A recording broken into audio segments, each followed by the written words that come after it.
Alrighty, folks, it looks like it is 6 o'clock. So let's get this party started.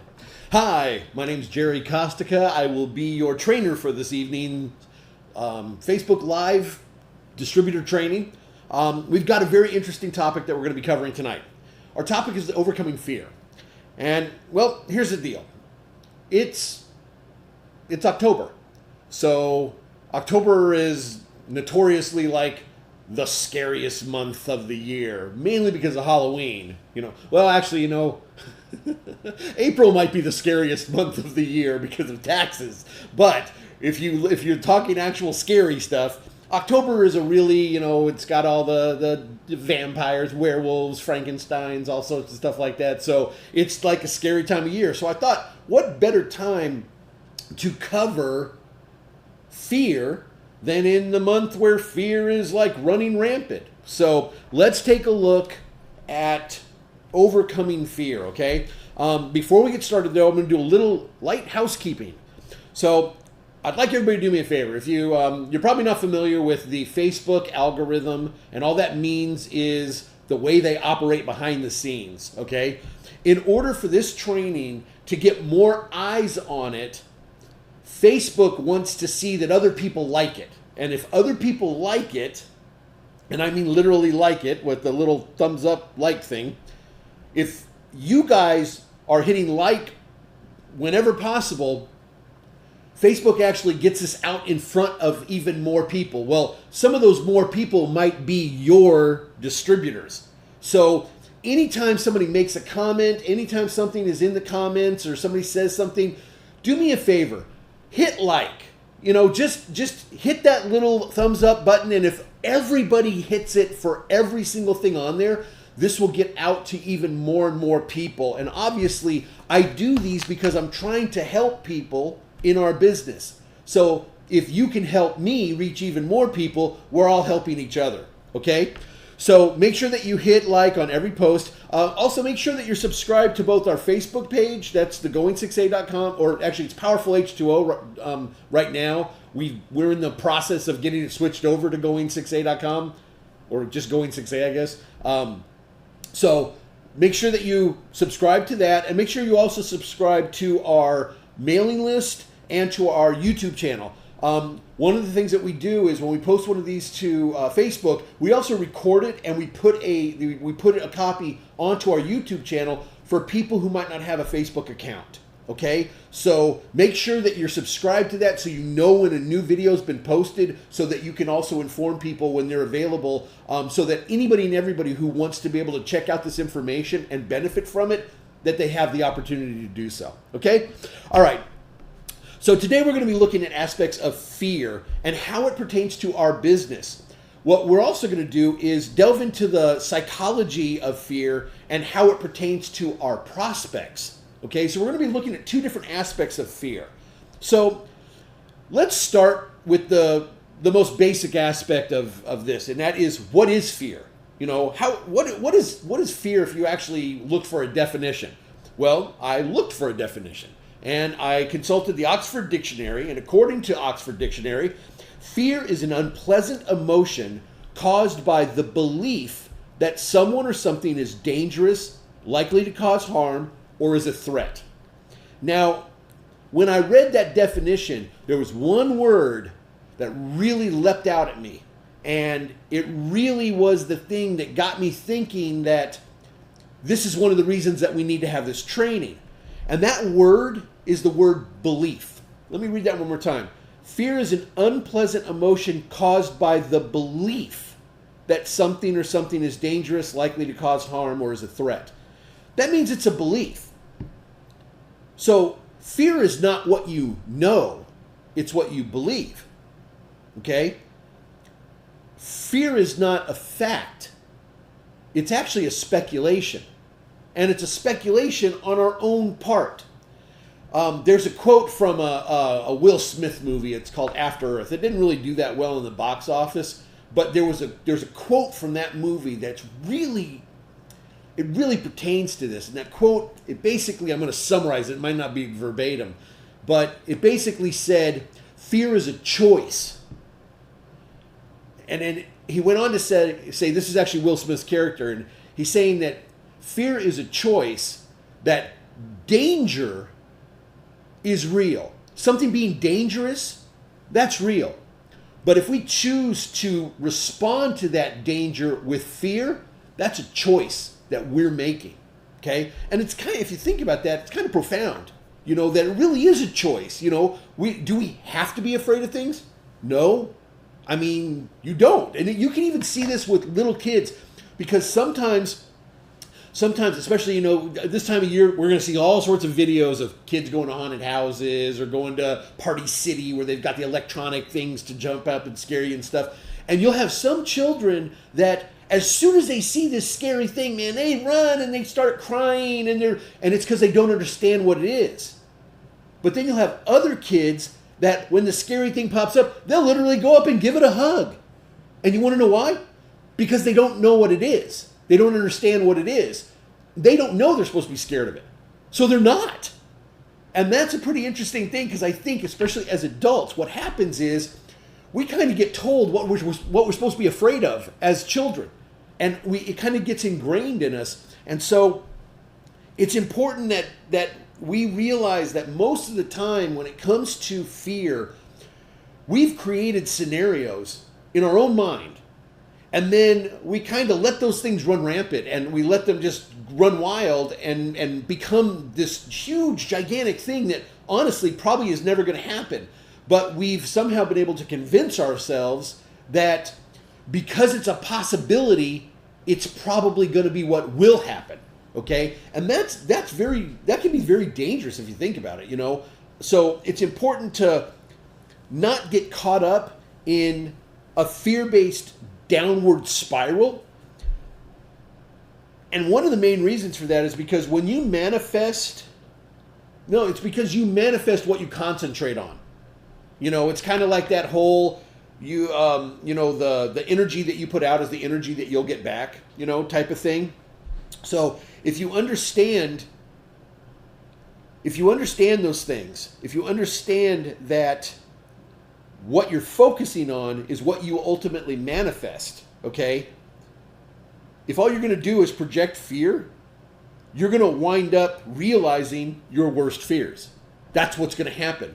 So obviously, if you're projecting positive vibes, and if you listen to what I'm actually saying with a lot of the stuff, projecting and that this is a choice, and these are all things that are within your control, okay?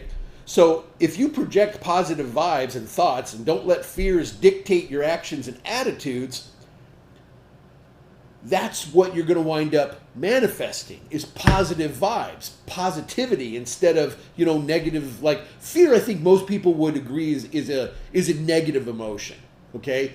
It can sometimes be helpful. Fear probably, if you were to go back into the history of history and you looked at like the cavemen, okay? Fear of the unknown probably helped keep our ancestors alive. Because there was probably one guy that was like, hey man, look at this cave. It looks interesting. I fear nothing. I walked in there and never came out because a bear ate him or something, So, it most likely came about in that manner. But the things that we're afraid of today as adults or as human beings, some of them are absolutely ridiculous. And most of them, the vast majority of fear that we feel, is self-imposed. So if we understand that, then all we really have to do, and this is the kicker, all we have to do is not give in to the fear. That's all we have to really do. Now, how do we do that? That's the real question, because it's real easy to say, well, don't give in to your fear. Okay, well, how do we do that? Well, we're going to cover a couple of ways to do that, okay? So just if you stay focused on being positive, and that's pretty much all you're focusing on, you simply won't have time to allow fear to even enter into the equation, okay? So that's one of the ways that you can kind of control that aspect of things, all right? Nathaniel, what's next? I believe it's time for a giveaway! A giveaway! Yay! Woo! Okay, so I don't know, if you haven't seen one of these before, let me tell you something. One of the reasons that you want to be on the live, that's the happening right now. If you're watching a recording, then that's not right now. this is right now. So if you're on here, you know that you're live. So basically what we're going to do is I'm going to ask a basic trivia question, and whoever answers it first is going to win some stuff. Okay? Now, let me please explain this, though. This is important, okay? When I ask the question, it's the first person that we see respond on the comments that we have in front of us. So if you respond faster or whatever, but we don't call your name, for whatever reason, yours did not pop up first, okay? And that's it. I apologize if it happens to you, but it's just kind of the way it is. So you just got to be the fastest no matter what, all right? The other thing is, too, this is only for people within the United States. It's for domestic U.S. participants only. So for our international folks, I do apologize that you're not going to be able to win. You can still participate, but you will not be able to win per se. But your participation, if you're the first one to answer the question, while you might not win the prize that's given away, you'll have bragging rights of being the quickest on the training. Okay. Hold on a second. I've got a. Can they send it to a distributor in the United States if they do answer? If they have maybe Okay, I'll tell you what. Here's how we can do that. My son just had a great idea. This is why I keep him around. So if you are from outside the United States and you win, you have the option of you can have your winnings sent to someone here in the United States. So let's say that you're one of the Kiwi distributors down in New Zealand who is on here live. If you happen to answer this correctly and you have a distributor that is in the U.S., you can have it sent to them. I will definitely do that. However, if you don't have it, somebody that it can be sent to, unfortunately, we'll have to let somebody else win that, okay? That was a great idea, though. So let's do our giveaway number 1. Again, this is for the live viewers only, so if you're watching the playback, I apologize if I start getting your hopes up. So what we're going to be playing for on this first question is a 10-pack of the new Physical Fitness magazines. Woo! Oh my gosh. Wow, a 10-pack. What a magazine! What a magazine, what a magazine. So these have a cover price of $100, they should be $100, $14.95 is the cover price. So 10 of these has a retail value of $149. So almost $150 there, folks, okay? So let's go ahead and do the first question. Now I'm actually going to be asking a question we have asked before. And the reason I'm asking the question again is to make sure that anybody who watches it knows what the answer is. This isn't just to give stuff away. This is also a way to inform people of certain things. So here we go. Here's the first question. On the Enagic website, as of today, how many different office locations are listed? It's a number. So again, on the Enagic website, as of today, how many different office locations are there? So go ahead and put your answer into the comments, and whoever gets the correct answer first will be our winner of the 10-pack of Physical Fitness magazines. What do we got, Nathaniel? We got anything yet? Yeah. And we have our winner. Okay, it looks like we have a winner. Who is our winner? John Abadikian. John Abadikian. If he is our winner, he must have said the number 40. That's right, folks. 40 international offices around the United States and the rest of the world. Duh. But congratulations, your answer is correct, sir. It is 40. Let me go ahead and mark that off. What was his name? John Avadikian. John. All right, John, I got you with my special notation pencil. Perfect. All righty. So let's go ahead and move on. That was our first little portion of this training. John, again, congratulations. So let's move on and take a look at fear as it pertains directly to our business. Okay? So, and again, remember everybody, when everybody was putting the numbers and everything, hit those likes. Just hit the little up, the little thumbs up for every comment. And if everybody does that, more and more people will be able to see this video. Okay? All right, so here we go. We're going to start with fear as it pertains directly to our business. So there are 3 main areas of fear which are almost universal in Enagic, and meaning that the vast majority of distributors all harbor the same fears, especially at the beginning, okay? So let's cover a few of those and really like identify them and then figure out how we can overcome these things, okay? So the first one is failure, okay? This is probably one of the most common fears, and it is so for kind of a reason, okay? You know, most people have never owned their own business. So they don't have a track record on which to fall back on and say, yeah, I can do this because I've done it before. So for a lot of people, just the fact that they've never run or really conducted a business before, there's a lot of fear of failure in that regard, okay?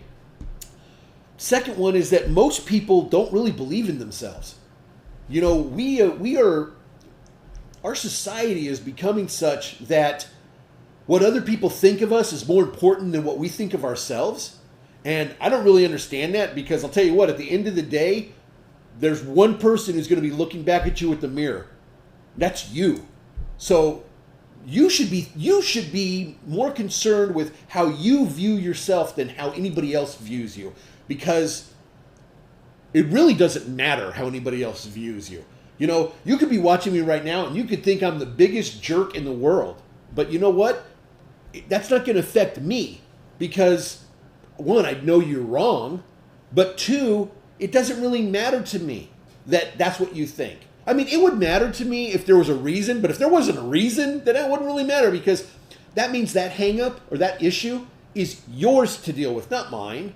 You know, so we have to make sure that we believe in ourselves, because if you don't believe, I mean, it's that old adage, if you don't love yourself, somebody else can't love you. Well, it's the same thing with belief. If you don't believe in yourself, I can absolutely assure you nobody else is going to believe in you either.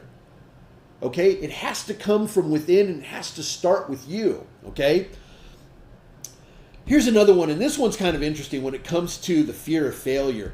Most people have never achieved what they would consider success. Okay? So because they've never achieved it, they're fearful that they never will. Well, that's the wrong way to look at things, okay? So you don't want to think failure, you want to think success.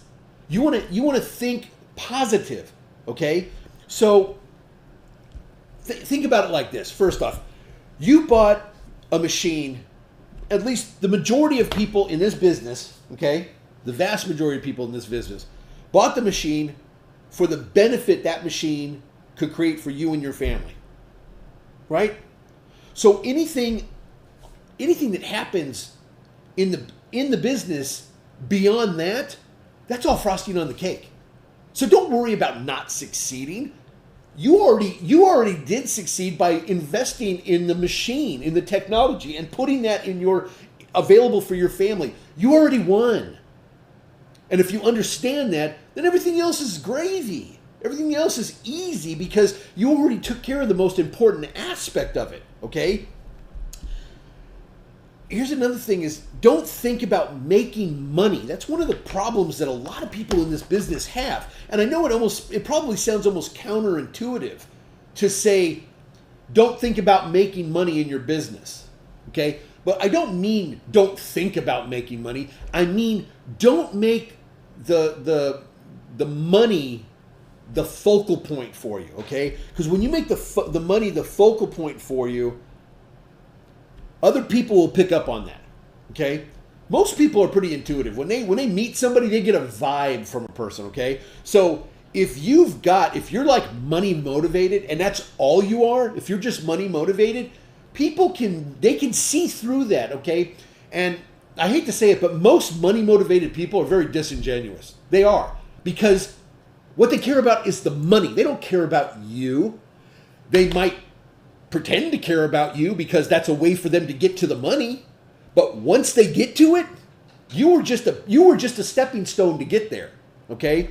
So don't think about making the money. Think about helping others, changing lives, and then the money will come.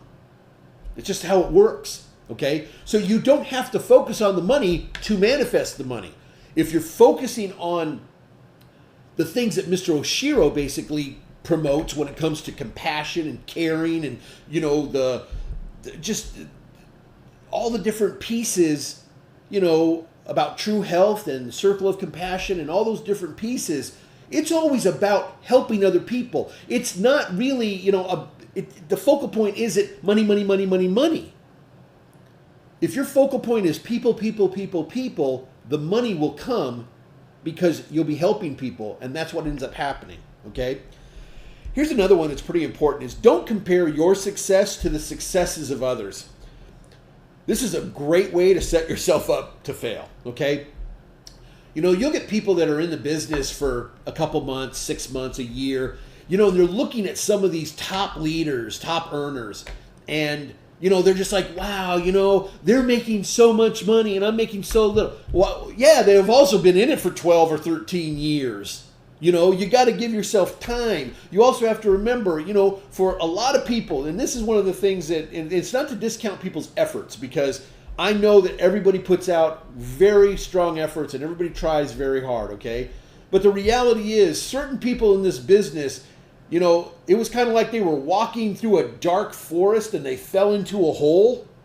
And when they woke up in the morning, the hole was filled with gold. Okay? That's kind of how the success that they got. They kind of fell into it and they were fortunate. And there's nothing wrong with that. And again, it's not to say that there's not effort behind that, because there's always effort behind it. But don't set yourself up by trying to compare you to somebody else, because you have no idea what that somebody else went through, or more importantly, didn't go through in order to achieve that success. So just focus on your own. You need to define what success is to you and then go after that, okay? Don't take somebody driving a Ferrari or living in a big house or, being able to travel the world. Don't let what they're doing become your definition of success. Define it for yourself. And once you've done that, then go after it. And it might be that you're driving a Ferrari and you live in a big house and you're traveling the world. That might be your definition of success. But have it be your own definition. And don't let somebody else, if somebody else is doing those things, that has nothing to do with whether or not you're going to succeed. Okay? And here's the last part about this when it comes to failure. The best way to ensure that you do not fail in this business, or actually anything else in life, it's simple. Okay? Don't quit. Just don't quit.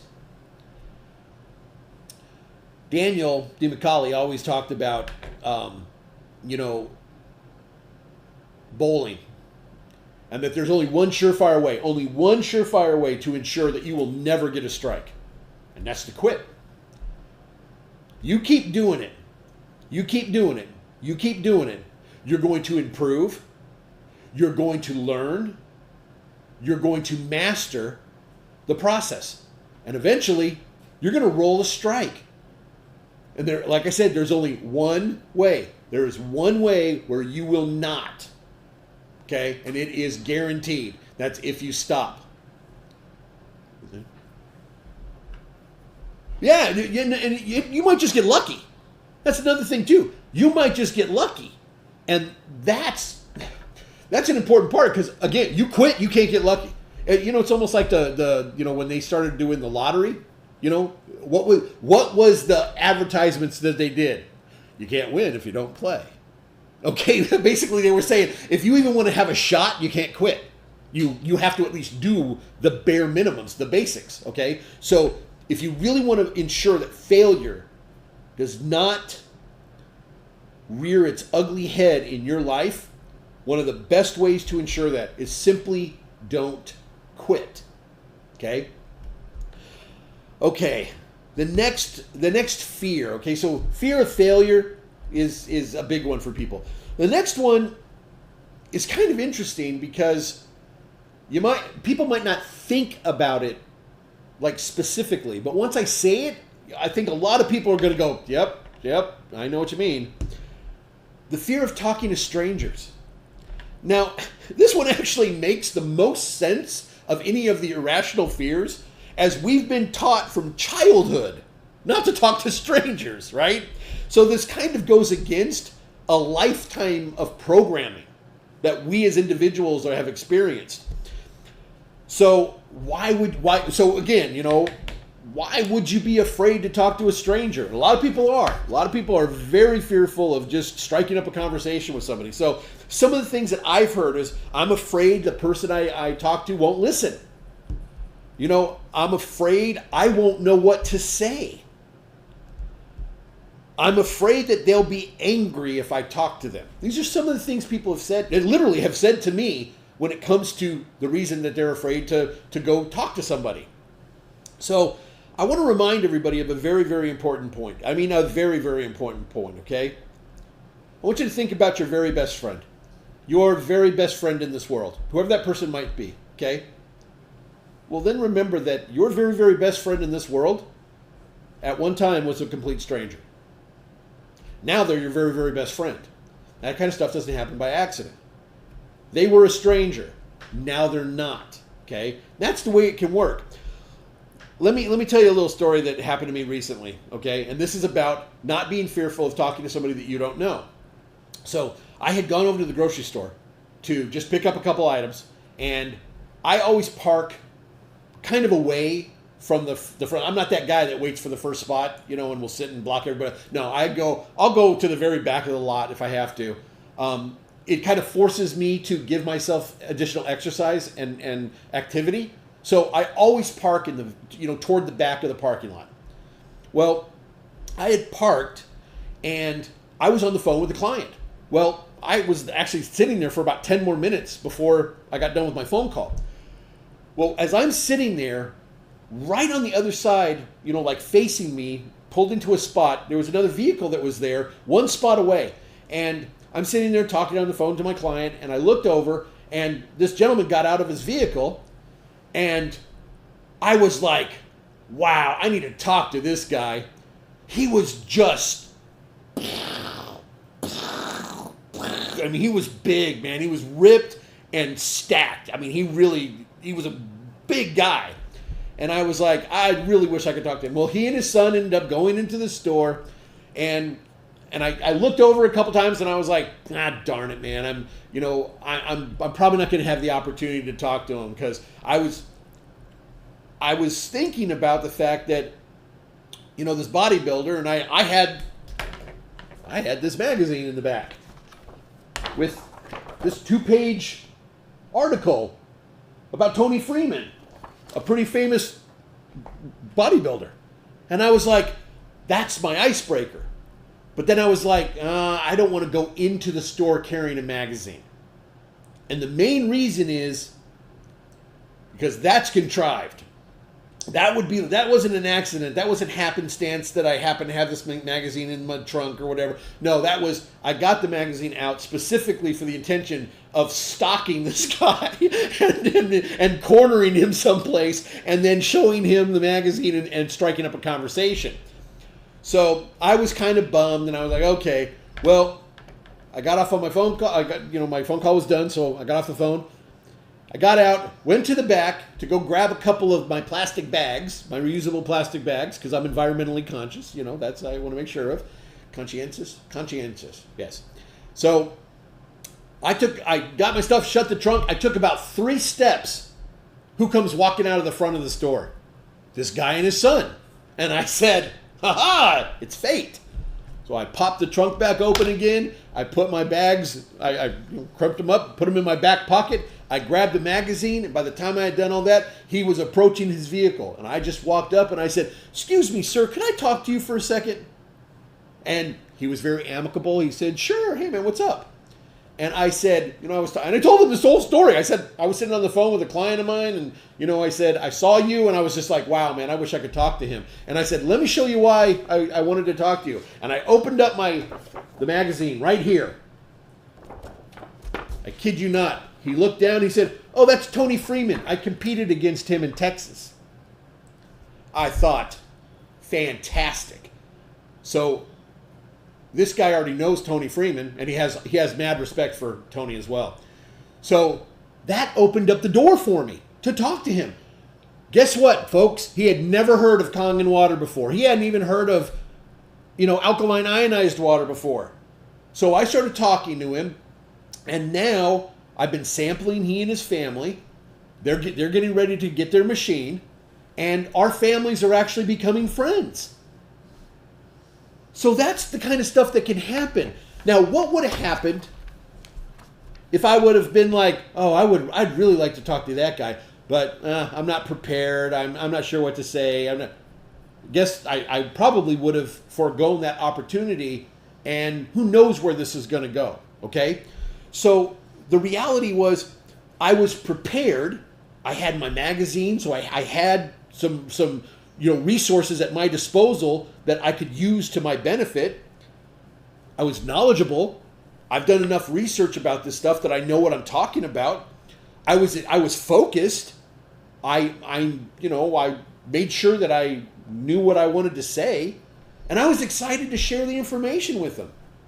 Now, as a result, we're probably going to be adding a new distributor to our team very, very shortly, and somebody who has a lot of influence in a world that, and let me tell you the thing that he's enjoyed the most is the reduction in recovery time.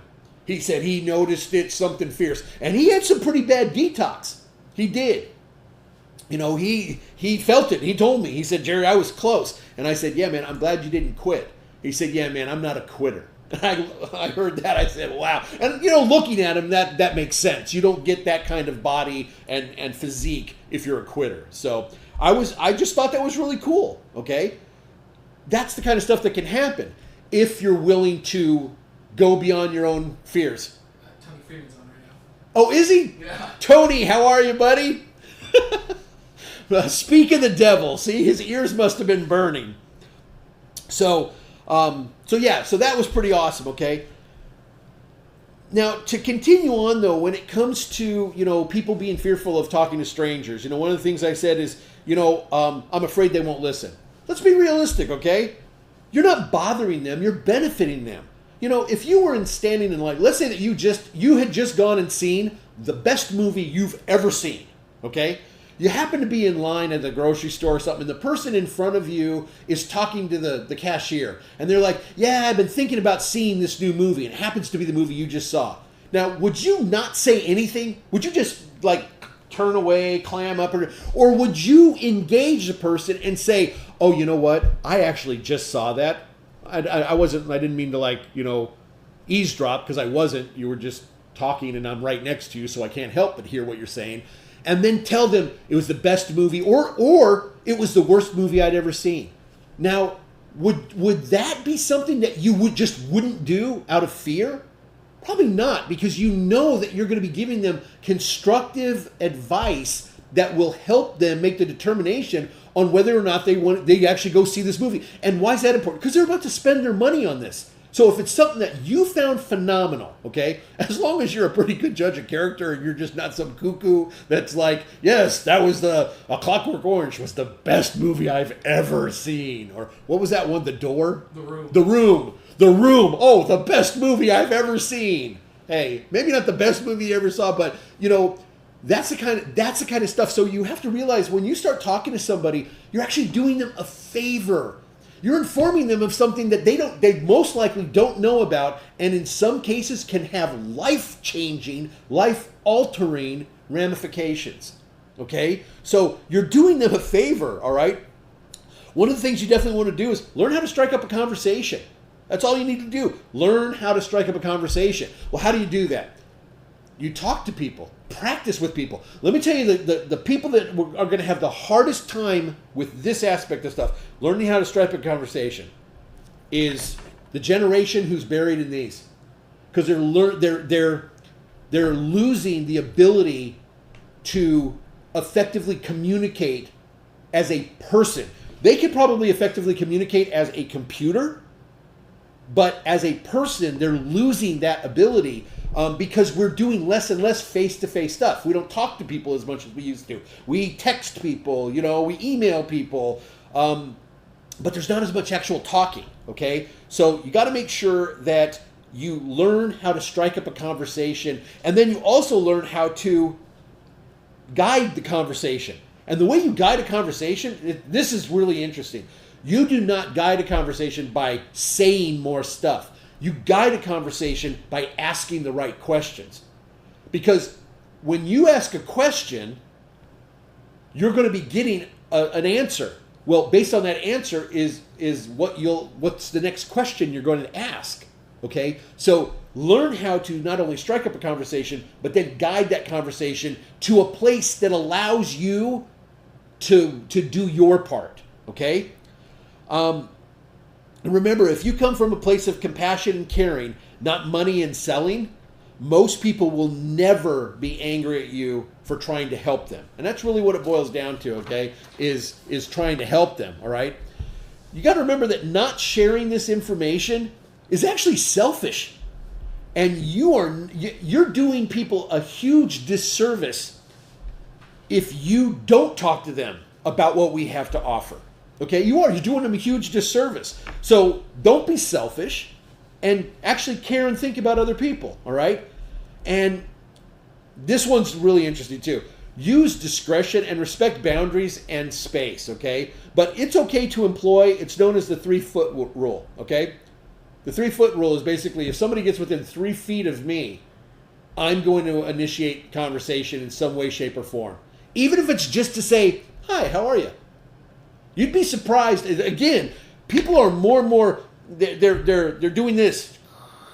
Their focal point is becoming more and more to this. So people don't even see what's happening around them.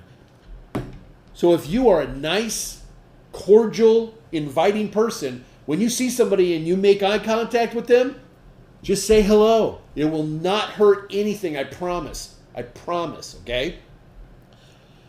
So make sure that you do that, because there was one time, okay, I was at a grocery store, and I was pressed for time. I was really pressed for time.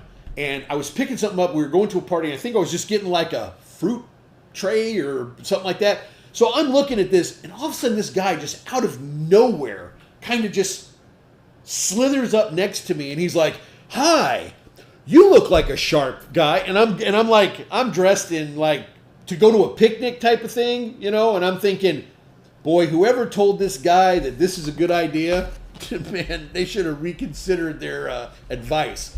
Because it was such a turnoff to me, because I was like going, first off, I know for a fact I don't look like a sharp guy right now. I wasn't in a suit. I wasn't, I didn't have a bunch of bling on or anything like that. No, I mean, I was in flip-flops, shorts, and a t-shirt, okay? So that's the wrong approach. And people can see through that. So don't be disingenuous. Don't. Just be real, okay? And if you can't be real, pretend to be real. No, but just to be real, okay? Because people they really can pick up on it. So be careful with that, okay?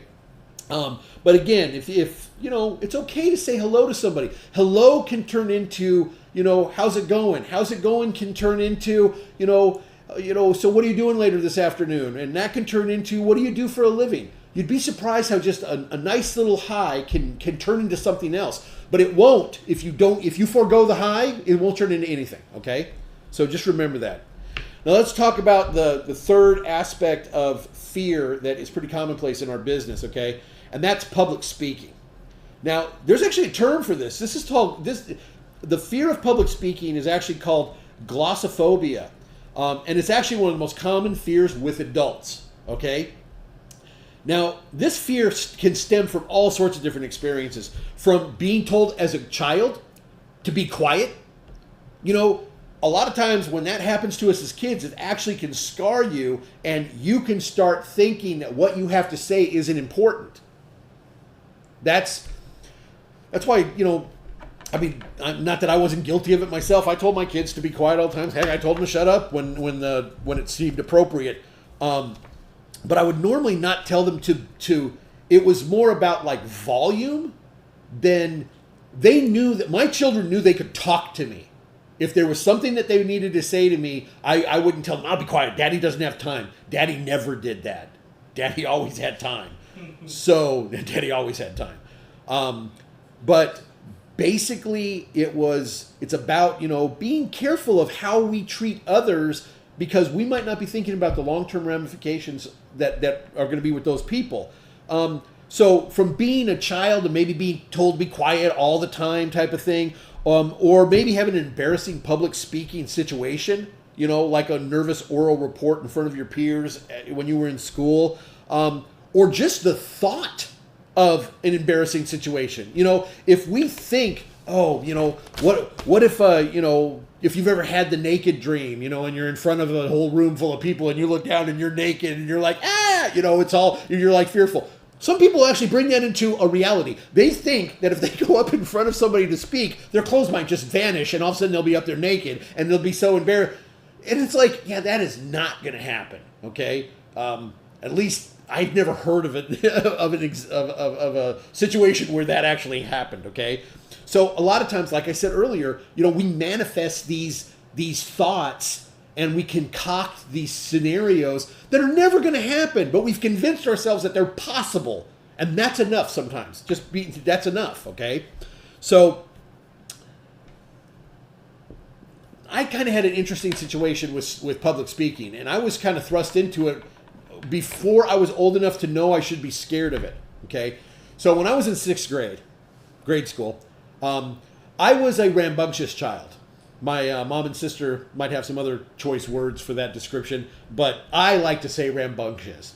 I talked a lot. I fidgeted a lot. I was a little boy, man, with tons of energy, and they wanted me to sit in this classroom when all I wanted to do was run and play. That's all I wanted to do. I was very physical when I was a kid, man. We had these things called the green bars, and they were like this big jungle gym set, man. I would have spent all day at school right there if I could have, okay? So I was a little disruptive in class sometimes, and in my 6th grade class, toward the beginning of the year, the principal, Miss Cantor.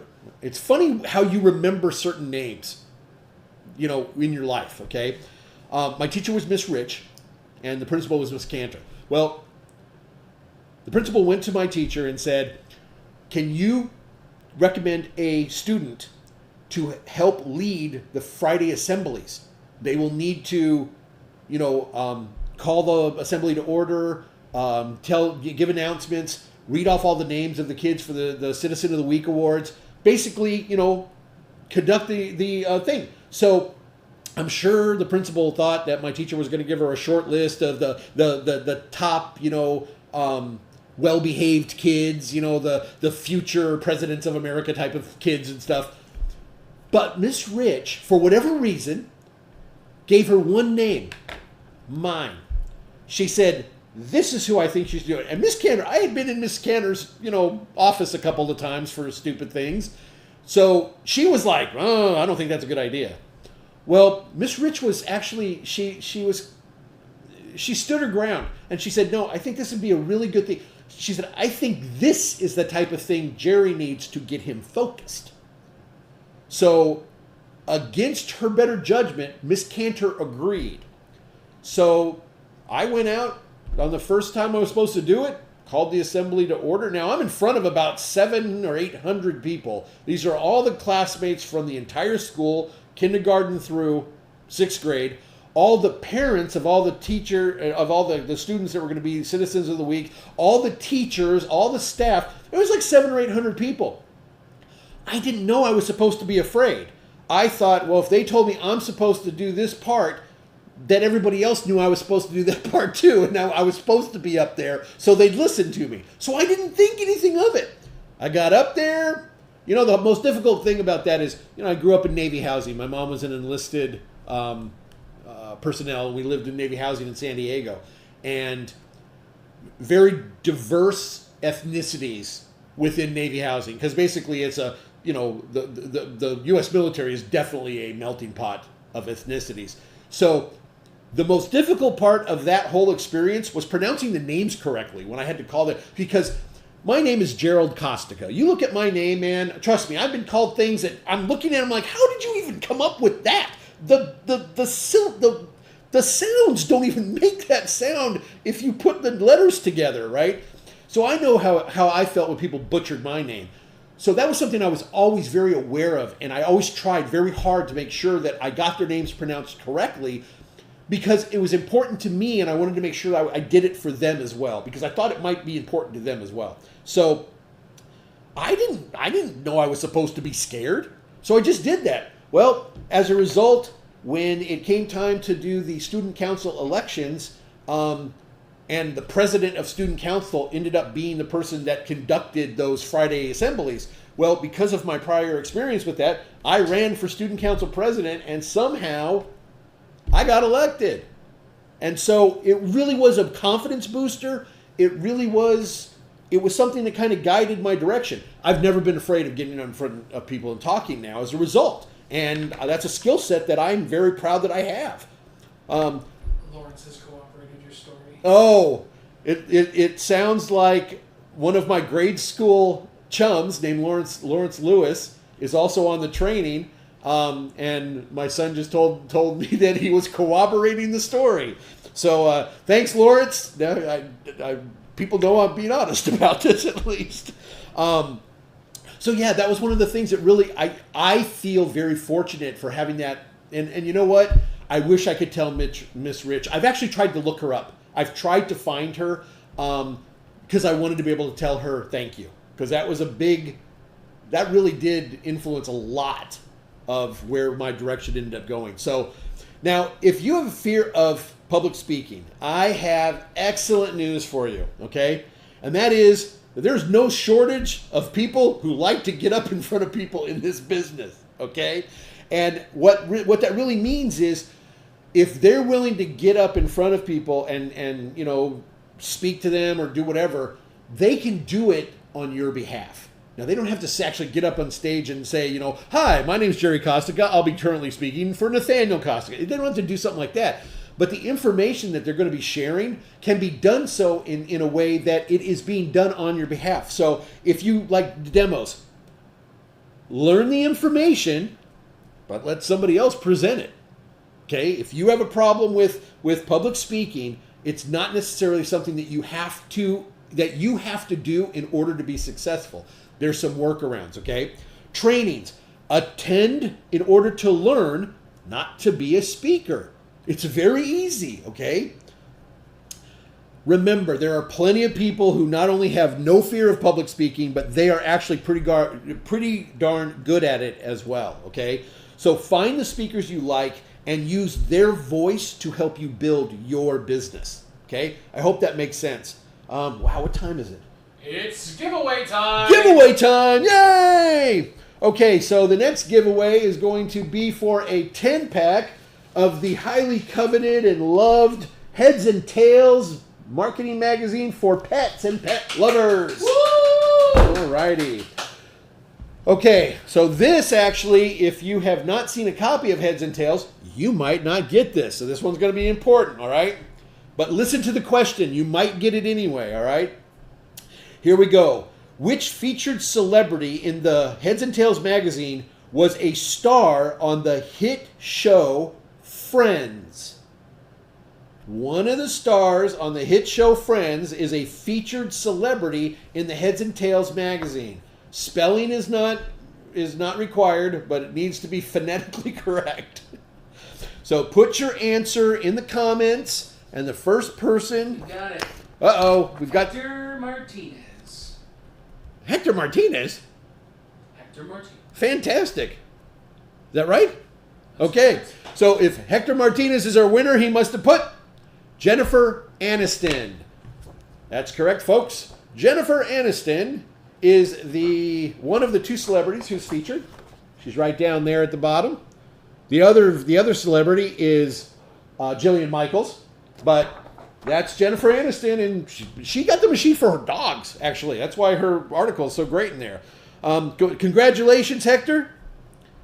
Way to go. You just won yourself a Heads and Tails 10-pack. Okay. So let's continue on. We're coming toward the end of this whole thing, and we're on the home stretch now. So as we've established, fear is mostly mindset, okay? It's choice. We feel fear as a way to deal with our own insecurities a lot of the times, which most of the time are self-imposed, okay? One of the best ways to overcome fear and transform it is to do it, you transform it into something positive, and the easiest way to do that is what I call flipping the script, okay? So, for example, let's say that you're going to do a demo and you start to allow fear to invade your mind. You start getting thoughts like, oh man, no one's going to show up. Or I'm going to forget to cover something important, okay? Or what if I spill it all and make a big mess, okay? etc., etc., etc. There were so many different things that you could concoct in your own mind when it comes to how things are going to go wrong, okay? Well, instead of going that direction in your own mind, flip the script, okay? Make a decision that you're not going to allow the negative or fear-based thoughts to even enter your mind, okay? So this is what you're going to tell yourself. I'm going to have an awesome demo, no matter what, okay? Even if no one shows up. Well, this is a great learning experience. I set everything up. I got everything, I did that again, so I was able to do it better and I was able to do it faster than before, okay? You set everything up. You got prepared. You had everything ready to go. You're mentally prepared. Everything's good. And so that's, you just tell yourself, it's going to be fantastic. I don't really care if anybody shows up. If nobody shows up, that's okay. Now, if they do, heck, man, it's going to be even more awesome. But it's going to be awesome even if nobody shows up, okay? The next thing, you tell yourself, I know this information, and I'm going to make sure I cover the important topics. Now, let me tell you one of the best things about doing a demo. When you have a demo that you're doing and you got brand new people, they have no idea what your demo's supposed to look like. They have no idea what information you're supposed to talk about or not supposed to talk about. So basically, whatever you say or do, they don't know if it's right. They don't know if you messed up the order or if you accidentally did something that you were supposed to do later or if you forgot to mention, something that kind of could have been pertinent. It's okay. They don't know, so you don't have to worry about that, okay? So all you need to do is go in there with the belief that I know my stuff and I'm going to do a good job, okay? So if something unexpected happens, no problem, okay? This is what you tell yourself. I'm a pro and I can handle it, period. Let me tell you two little stories that are pretty funny, okay? One of them is this is the first demo Daniel D. McCauley ever did, okay? His mom was working with a senior center in Santa Ana, and she had set up for us to do a demo for them. Danny had never done a demo before. This literally was our first one. Well, where we had to park was kind of far away, and we had to go over this great big gravel lot. Well, we had one of the little, like dollies that we had all the stuff in, and we went over this thing not thinking about, we were shaking the heck out of it, okay? I want you to think about the demo, you guys. So the things that are in the demo. Now, because this is a bigger demo, we were using much bigger bottles so that the old folks that were there could see them better, okay? I kid you not, man. Anything that could go wrong in that demo did go wrong. The oil did not emulsify. We did not know that we needed to let it age a little bit, so we poured it in. It did nothing. Okay? When Danny went to open up, I think it was the sparkling water, it exploded. It went all over the place. The two first front rows and they all got drenched. People were diving out of the way not to get drowned. It was insane, okay? But we just forged ahead. And we learned from that. We learned from those experiences. And we just dealt with it. It's like, what are you going to do? What are you going to do? The show must go on. You can't just pack it up. The show must go on. So that was a pretty good one. So I was going to tell them about that demo, and oh man, we did a training. One of the early trainings that we did. I think it was like the second or third power training that we did. We were at the Radisson Hotel in Newport Beach, and it was the first time we did the entire ballroom. Now, their ballroom isn't gigantic or something, but it was good size. We had 3 screens up. And we had one, it was the center hub that connected everything, and then the 3 screens that went on that. Well, for whatever reason, the guy that was sitting in the chair behind the stand that had the projector on it and everything, he decided he was going to put his feet up on it. Well, he did, and he knocked the cords completely out of that. So simultaneously, all 3 of the screens went black. Now, I'm in the back trying to run everything, and I look up, and there's all of a sudden nothing. And I'm like, ah! So, luckily, I don't remember who was on stage at the time, but whoever it was, they were a consummate professional because they just continued.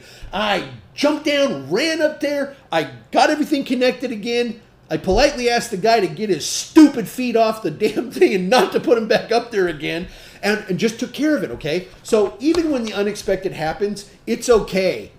You have to remember, and this is my son just put this up here, okay?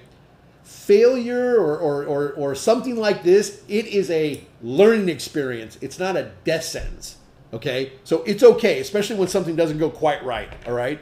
So you don't have to be worried about that, because at the end of the demo, even if it's the worst demo in your life, hey man, it's better than not doing it, okay? Because even though you might not realize that you did something good, somebody in that room did, and that's really what matters, okay? So take the energy usually associated with fear and transform it into something positive. If fear is a choice, and we've kind of established that that's the case, then choose something else. Remember, just be prepared, be focused, be purposeful, and you won't have time to be fearful, okay? You just simply won't have time to be fearful, so you don't have to worry about that. So, God, we're getting so close. What time is it? Giveaway time! What? The final giveaway? I can't hardly even believe it. Okay, so what the last final giveaway is going to be, a 10-pack of the new Global Business Review magazines. Woo! People are loving these because of the fact that they explain the business in a way that most people do not have the ability to explain it. And it also covers aspects of the business that are often overlooked when it comes to conversation. That's why, somebody asked me the other day, Jerry, why should I want to do a magazine?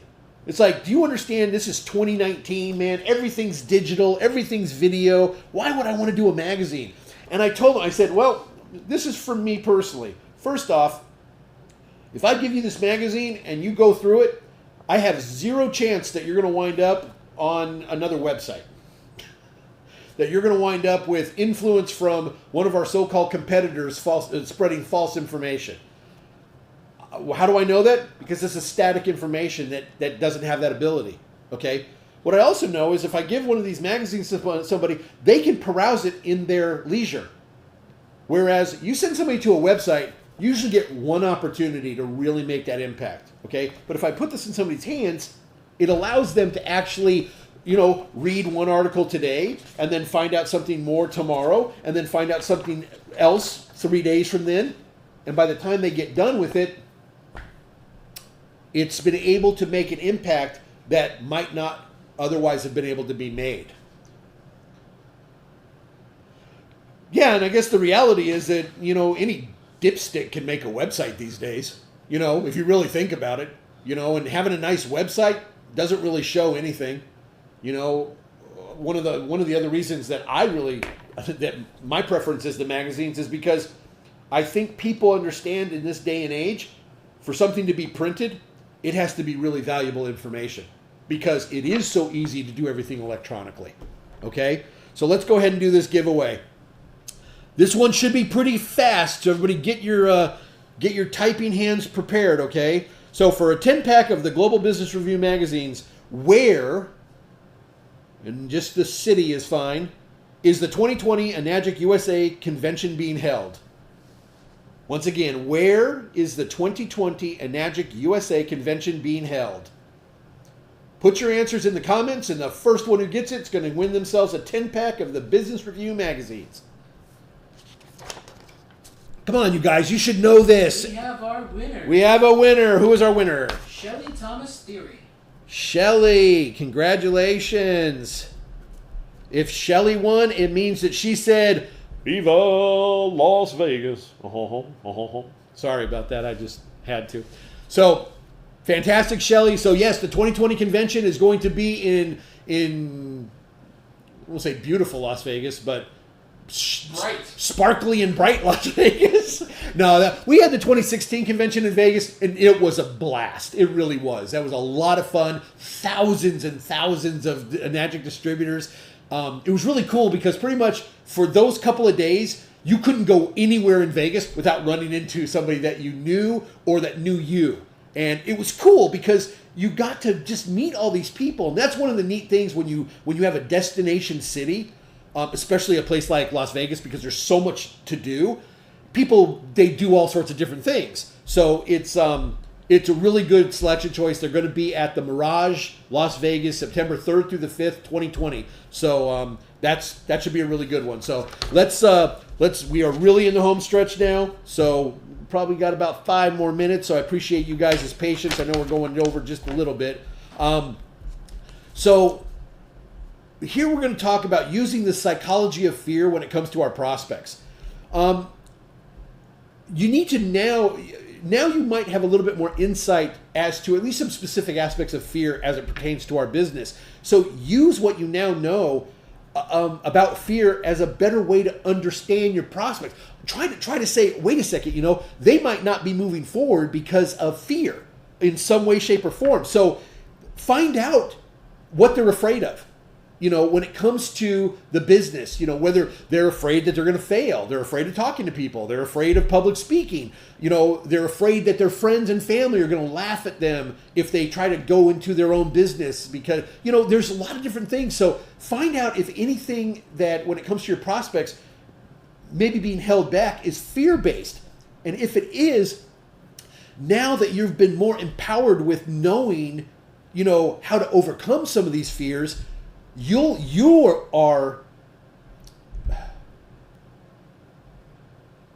now armed with information that can help them. Okay? So find out what they're afraid of and find out why they're afraid of that. If you're able to address those fears, you can overcome them. Okay? So use the knowledge of common fears that we've just gone over to help them overcome those fears before they ever even get going. Don't even give them the chance to get into the deal and get scared. Cover those, address those and overcome those fears before they ever get started. And you've just taken down one more hurdle, one more blockage for them to get stuck behind that's going to impede on their ultimate success. So that's a great way to use now what you know about fear, but apply it to somebody else, not just yourself. Obviously, you want to apply it to yourself, but also to other people. You want to comfort them and reassure them that their fears are unfounded, especially if you're going to be there to help them overcome those fears. Okay? So you can use how you overcame your own fears as a way to help them overcome theirs. Realize that fear might be the only thing holding back a prospect from moving forward. So instead of trying to convince them more about how great the water is or how wet the water is or how small the hydrogen is or all these different things, you might be barking up the wrong tree because the thing that might be holding them back is fear-based. So now that you know that, use that in your arsenal, okay? Use that in your arsenal of success.